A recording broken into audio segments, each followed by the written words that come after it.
Okay, imagine this scenario. You finally start that hair loss treatment you've been considering. You're Yeah. hopeful, right? Expecting, less shedding, maybe some fuzz. Right. The expectation is definitely improvement. But then, wham, Yeah. you look at your brush, the shower drain, your pillow, Yeah. and there's way more hair than before. Yeah. Well, it's alarming. Feels totally wrong. Absolutely. And that experience, that really counterintuitive surge in shedding, that's what people often call the dread shed. Yeah. It's a real thing, very well documented, especially with minoxidil. And sometimes finasteride, too, I hear. Anecdotally, yes. Right. The key thing is it's temporary, but the psychological hit, it's significant. So much so that people often panic and just stop the treatment. Exactly. Which is why we're diving into this today. Yeah. Because here's the twist.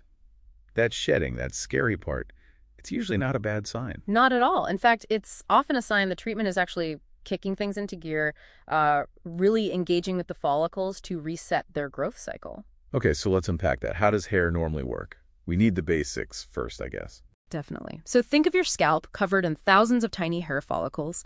Each one is kind of doing its own thing, cycling through different phases. Thankfully, not all at once, or we'd be bald periodically. Huh. Good point.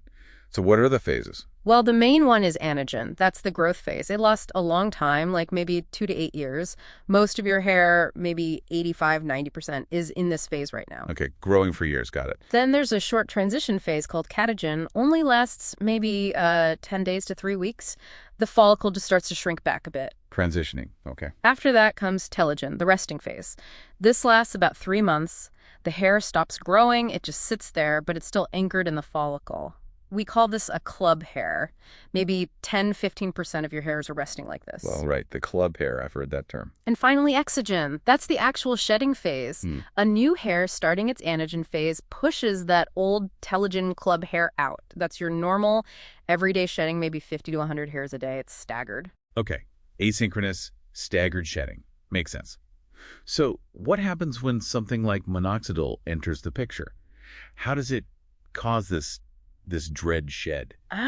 This is where it gets interesting. Minoxidil seems to send a really strong signal, especially to those follicles resting in the telogen phase. It basically tells them, time's up, don't wait the full 3 months. Oh, so it shortens the resting phase. Exactly. It dramatically shortens telogen, and critically, it does this for a large number of follicles at the same time. Synchronously. Okay, so instead of 100 hairs shedding today, 100 tomorrow, scattered over months. You get several months worth of shedding compressed into just a few weeks. It's like a coordinated push, forcing all those resting hairs out prematurely to make way for new growth. A follicular flush, if you will. A follicular flush. I like that. It's not causing hair loss. It's just speeding up the shedding that was going to happen anyway. You've got it. It's accelerating the inevitable departure of those old hairs. And some evidence even suggests that a more noticeable shed might correlate with a stronger regrowth response later on, like the follicles are really getting a vigorous reset. Wow. So seeing more hair fall out could actually predict better results down the line. Yeah. That changes everything for someone feeling panicked. It certainly reframes the experience, doesn't it? Now, finasteride is a bit different. Right, that works on DHT, the hormone. Precisely. It reduces dihydrotestosterone, which shrinks follicles in people with androgenetic alopecia.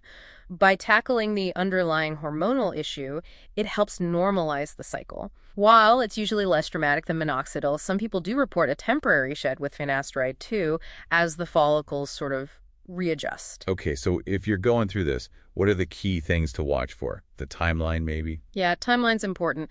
The shed typically starts somewhere between 2 and 8 weeks after you begin consistent treatment. 2 to 8 weeks. Okay, and how long are we talking? It generally lasts about 3 to 6 weeks. It really should calm down by the 4-month mark. If shedding continues intensely beyond that, it's worth checking in with your doctor. Good point. And what should the hairs themselves look like? Is there a difference between this good shed and, well, ongoing hair loss?